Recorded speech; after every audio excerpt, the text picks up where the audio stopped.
ஓம் திகம்பராய வித்மகி அவதூதாய தீமகி தன்னோ தத்தப் பிரச்சோதயாத்.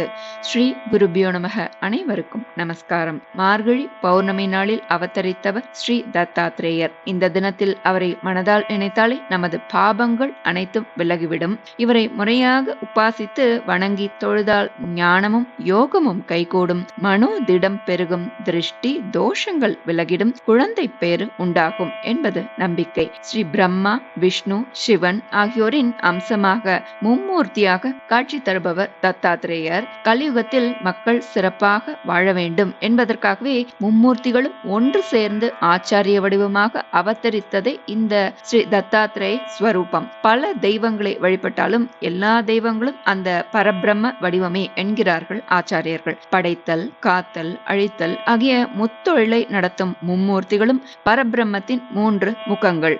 இந்த கருத்தை சொல்ல வந்ததுதான் இந்த ஸ்ரீ தத்தாத்ரேய அவதாரம். மற்ற எல்லா அவதாரங்களுக்கும் ஆரம்பம், முடிவு உண்டு. ஆனால் இந்த அவதாரத்திற்கு முடிவு கிடையாது அப்படின்னு சொல்லப்படுது. ஏன்னா அனுமனை போல, மார்க்கண்டேயனை போல தத்தாத்ரேயரும் நித்திய சிரஞ்சீவியாக போற்றப்படுகிறார். நித்திய சிரஞ்சீவியான அவரை அவரது அவதார தினத்தில் வணங்க ஞானமும் அமைதியும் மனோதிடமும் பெறலாம். குழந்தை பேறு இல்லாதவர்களுக்கு குழந்தை வரம் தருபவர் தத்தாத்ரேயர். இவரை குறித்து ராமாயணம், மகாபாரதத்தில் பல குறிப்புகள் உள்ளன. குறிப்பாக ஸ்ரீ கார்த்த வீர்யார்ஜுனர் இவரிடம் வரம் பெற்றதாகவும் சொல்லப்படுறது. வடமேற்கு மாநிலங்களில் இவரை போற்றி வழிபடுகின்றனர். கருட புராணம், பிரம்ம புராணம் போன்ற பல்வேறு நூல்களில் இவரை திருமாலின் அவதாரமாக போற்றுகின்றனர். இந்த தினத்தில் நாம் தத்தாத்ரேயரின் அவதார கதையை தெரிந்து கொள்ளலாம். மும்மூர்த்திகளின் மனைவியர்களான பார்வதி, லக்ஷ்மி, சரஸ்வதி ஆகியோருக்கு தாங்களே உலகில் சிறந்த பத்திவிரதைகள் அப்படின்றதுல கர்வம் இருந்தது. அந்த கர்வத்தை போக்க எண்ணம் கொண்டார் இறைவன். அதற்கு கருவியாக நாரதரை தேர்வு செய்தார். ஒரு நாள் நாரதர் தனது கையில் சில இரும்பு குண்டு எடுத்துக்கொண்டு முப்பெரும் தேவியர்களையும் சந்தித்தார். தேவியர்களே, உங்களுக்கு வணக்கம். தாயே, இன்று இறைவன் எனக்கு அளித்த உணவுதான் இது. இந்த இரும்பு குண்டை பொறியாக்கி சாப்பிட வேண்டும் என்பது இறைவனுடைய உத்தரவு. பத்திவிரதைகளால் மட்டுமே இந்த இரும்பு குண்டுகளை பொறியாக்க முடியும். அதனால்தான் நான் உங்களை தேடி வந்தேன்னு தன்னுடைய தந்திர வார்த்தைகளை உதிர்த்தார். அதனை கேட்டு 3 தேவியர்களும், நாரதரே, விளையாடுகிறீர்களா? இரும்பு குண்டுகள்லாம் எப்படி பொறியாகும்? முட்டாள்தனமாக இருக்கே அப்படின்னு சொன்னார்கள். இல்லை தாயே, நிச்சயம் பத்திவிரதைகளால் இது சாத்தியமாகும்னு திரும்பவும் நாரதர் வற்புறுத்துறார். இதனால் முப்பெரும் தேவியர்களும் அந்த இரும்பு குண்டை தீயிலிட்டு பொறியாக்க முயற்சி செய்கிறார். ஆனால் அவர்களால அது முடியல. அவர்களோட மனதுல இருந்த அகந்தை அதற்கு காரணமாக அமைந்தது. அதையடுத்து நாரதர் அந்த இரும்பு குண்டுகளை எல்லாம் கொண்டு போய் அத்ரி முனிவரின் மனைவியான அனுசுயா தேவி கிட்ட கொடுத்தார். அவர் அதனை பொறியாக்கி நாரதர்கிட்ட கொடுத்தார். இந்த அரிய செயலை கேள்விப்பட்ட முப்பெரும் தேவியர்களும் அனுசுயா மேல பொறாமை கொண்டனர். தங்கள் கணவர்களிடம் கூறி அனுசுயாவின் கற்பை சோதனை செய்யும்படி அனுப்பி வைத்தனர். இது ஒரு விதமாக இருக்க, இந்த இடத்தில் இந்த கதை இன்னொரு விதமாகவும் சொல்லப்படுறது. அத்ரி அனுசுயா தம்பதிக்கு குழந்தை பேர் இல்லை. குழந்தை இல்லாத அனுசுயா தனக்கு மும்மூர்த்திகளை தெய்வ குழந்தைகளாக பிறக்க வேண்டும் என விரும்பினாள். அதை அறிந்த மும்மூர்த்திகளும் தங்கள் தேவியரிடம் சென்று ஆலோசனை கேட்டனர். அதற்கு அனுசுயாவிற்கு சோதனை வைத்து அதில் அவள் வெற்றி பெற்றால் அவளுக்கு தாங்கள் குழந்தையாக பிறக்கலாம் சொல்லி தேவியர்கள் மூவரும் சொல்றா. எப்படியும் இதில் அவள் தோற்று விடுவாள்ன்றது அவர்களுடைய கணிப்பா இருந்தது. தன்மையில் அந்த மூவரையும் குழந்தைகளாக உருமாற்றினாள் அனுசுயா. பின் அவர்களுக்கு அமுது அளித்து தொட்டில்ல தூங்க பண்ணிடுறா. வெளியே சென்றிருந்த அத்ரி முனிவர் தனது ஞான திருஷ்டினால நடந்ததை அறிந்து கொண்டார். வீட்டுக்கு வந்த அவர் அந்த குழந்தைகளை ஒரு சேர அணைத்தார். ஒரு உடல், 3 தலை, 2 கால்கள், 6 கைகளோட அந்த குழந்தை இருந்தது. அதற்கு தத்தாத்ரேயர் என்ற பெயரிட்டார். 6 கைகள்னு பார்த்தோம் இல்லையா? மும்மூர்த்தி அம்சத்தை குறிக்கும் விதமாக இவரது கைகளில் பிரம்மாவின் குறியீடாக கமண்டலமும் ஜபமாலையும், விஷ்ணுவின் குறியீடாக சங்கு சக்கரம், சிவனின் குறியீடாக திரிசூலம் மற்றும் டமருகம் ஆகவே 6 கைகளில் இவர் வைத்துள்ளார். கதைக்கு வரலாம். அனுசுயாவின் கற்பை பரிசோதிக்க சென்ற தங்களது கணவன்மார்கள் பல காலமாகியும் இருப்பிடம் திரும்பாததை எண்ணி மனம் கலங்கினார்கள். முப்பெரும் தேவர்கள் அனுசுயாவோட குடிலை நோக்கி ஓடி வரா. நடந்ததை எல்லாம் சொல்லி தங்களுடைய கணவன்மார்களை சுய வடிவில் திருப்பி தரும்படி கேட்கிறா. அவர்கள்ட்ட, உங்களுடைய கணவன் எப்படி உங்களுக்கு திரும்ப கிடைக்கணும்ன்றது போல குழந்தை இல்லாத எங்களுக்கும் இந்த குழந்தை வேண்டும் அப்படின்னு சொல்லி கேட்கிறார் அத்ரி மகர்ஷி. உடனே 3 தெய்வங்களும் எழுந்து, ரிஷியே, உங்களுடைய விருப்பப்படியே இந்த குழந்தையே இங்கேயே இருக்கும். இவன் பெரிய ரிஷியாக விளங்குவான் அப்படின்னு சொல்லி மறைந்து விடுகிறார்கள். அவரது இன்னொரு பெயர் ஆத்ரேயர், அதாவது அத்ரியின் புதல்வர் என்பதால் ஆத்ரேயர். ஆகவே தாத்ரேயர் என்று இரண்டும் சேர்த்து அழைக்கப்படுகிறார். கன்னியாகுமரி மாவட்டத்தில் உள்ள சுசீந்திரம்ன்ற ஊர் அவரது அவதார தலம்னு சொல்லப்படுறது. தானுமாலயனின் வடிவமே தத்தாத்திரேயர் அம்சம்னு சொல்லப்படுறது. சுசீந்திரம் தானுமாலய சுவாமியை வணங்கினால் ஸ்ரீ தத்தாத்திரேயரை வணங்கிய பேரு கிடைக்கும். சிறந்த ஞானமும் கல்வியும் பெற விரும்புவோர் ஸ்ரீ தத்தாத்திரேயரை வணங்கி அருள் பெறலாம். பிறந்தது முதலே ஞான வடிவாக விளங்கிய ஸ்ரீ தத்தாத்திரேயர் வேத உபன்யாச ஞானியர்களுக்கு சத்குருவாகவும் பிரம்ம யோகியர்களுக்கு வழிகாட்டியாகவும் இருந்து வந்தார். பரசுராமனால் அழிக்கப்பட்ட கார்த்தவீரியார்ஜுனன் இவரது சீடர். காணாமல் அல்லது திருடு போன பொருட்கள் மீண்டும் கிடைக்க இன்றும் கார்த்தவீரியார்ஜுன மந்திரம் என்ற மந்திரத்தை ஜபிப்பதை கேள்விப்பட்டிருக்கலாம். இந்த மந்திரத்தின் பிதாமக ஸ்ரீ தத்தாத்திரேயரே. பரசுராமருக்கு இவரே குருவாக இருந்து ஸ்ரீவித்யா உபாசனை உள்ளிட்ட மந்திரங்களை கற்றுக் கொடுத்தவர் அப்படின்னு சொல்லப்படுறது. மனம் போன போக்கில் எந்த ஒரு வெளிப்புற அடையாளங்களும் இன்றி தூய மனதுடன் நிஜமான துறவியாக இருந்தவர் தத்தாத்திரேயர். அவதாரங்களில் சிறந்த அவதாரம் என்று வியாசரால் வணங்கப்பட்டவர்.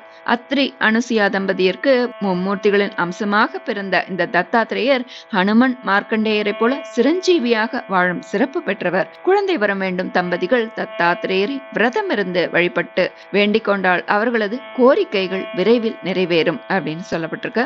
இவரது தத்தாத்திரேயர் சாந்தி மந்திரம் மிகவும் சக்தி வாய்ந்தது. திருஷ்டி தீவினைகளை விளக்குகிறது. கஷ்டங்கள் பயம் நீங்குகிறது. மனோதிடம் மன அமைதியை தருகிறது. அவ்வளவு சக்தி வாய்ந்த மந்திரம் இந்த தத்தாத்திரேய சாந்தி மந்திரம். ஸ்ரீ தத்தாத்திரேயரை நினைத்தாலே நமது பாபங்கள் அனைத்தும் விலகிவிடுமாம். எளிமையின் வடிவமான ஸ்ரீ தத்தாத்திரேயரை இந்த நன்னாளில் வணங்க தம்பதிகள் ஒற்றுமை, சந்தான பாக்கியம், புத்தி கூர்மை, ஞானம், பக்தி, குடும்பக்ஷேமம் உண்டாகும். இந்த நன்னாளில் நாம் மிகவும் சக்தி வாய்ந்த ஸ்ரீ தத்தாத்திரேய துவாதச நாம ஸ்தோத்திரமும் தத்தாத்திரேய சாந்தி ஸ்தோத்திரமும் பார்க்கலாம். இந்த தத்தாத்திரேயரின் துவாதச நாமங்களை சொன்னால் மாணவன் நல்ல அறிவை பெறுவான், நோயாளி நோயிலிருந்து விடுபடுவார், புத்திர பேர் இல்லாதவர்களுக்கு புத்திர பாக்கியம் கிடைக்கும், பரம ஏழைக்கும் செல்வம் கிடைக்கும், திருமண பேருக்காக காத்திருப்பவருக்கு திருமணம் விரைவில் உண்டாகும், குடும்பத்தில் உள்ள சண்டை சச்சரவுகள் நீங்கி மகிழ்ச்சி ஏற்படும், எல்லா பாபங்களிலிருந்தும் விடுபட்டு வெற்றி பெறுகிறான் அப்படின்னு இந்த ஸ்தோத்திரத்திலே சொல்லப்பட்டிருக்கு. இந்த ஸ்தோத்திரத்தை சொல்ற போதே உங்களுக்கு இது புரியும்.